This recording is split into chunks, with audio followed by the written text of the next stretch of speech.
When it comes to disappointment over anger, for me personally, I think it is much more dangerous to be in a situation where I'm disappointed in you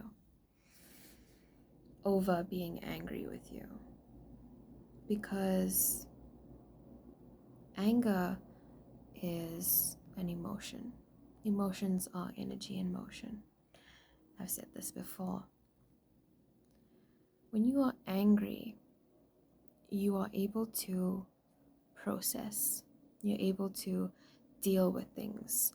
You can also take the stand of saying, I'm gonna walk away, calm down, come back, and confront the situation, have this conversation. You can do that with anger, not so much with disappointment. When a person disappoints you, that is something that is essentially nothing is in your capability to have an effect, to have an influence on that situation.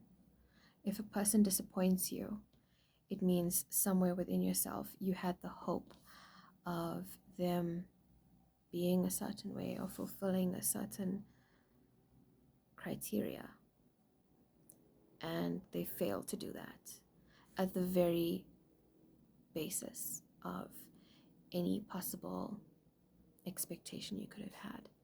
That's not on you at all. That is on them. You can't really deal with disappointment because it's something that happened as a result of the actions and decisions of the other person, of which you had nothing to do with, and you couldn't have had anything to do with, because we are not responsible for other people's behaviors. If someone disappoints me, I'm far more likely to let go, take a step back, and decide, or come to the decision, come to the perspective that maybe you're just not for me if you could disappoint me this much.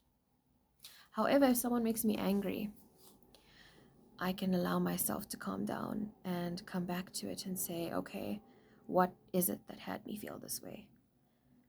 How can we work through this? How can we work with this to better know each other, to better understand what it is that set us off in the first place? Disappointment is more deep-rooted in a way that really has you not knowing what to do because it's not in your power to do anything. If someone says they're disappointed in me, I would take it a bit more seriously than I would if someone were to say they're angry with me, because there's some level of expectation that that person had of me. So if I were to have disappointed them, it's something that I did that made them feel a certain way that couldn't be helped because I was the one responsible. There's a difference between the two, and I think it's very important that we make that differentiation so that we can allow ourselves to better understand how to deal with certain situations and emotions and the triggering feelings that we sometimes end up dealing with. There's always a different way to look at things. There's always a deeper way to understand things.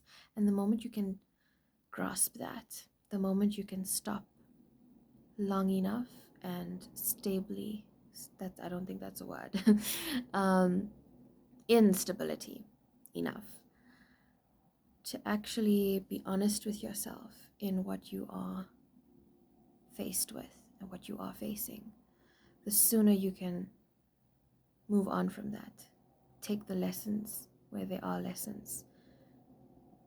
Grow where it's able to be something that you can take that growth away from the situation and continue on to be just that bit more wiser in your next interaction with people, as well as how you react to certain things with people. Take care, everybody. Bye. Mwah.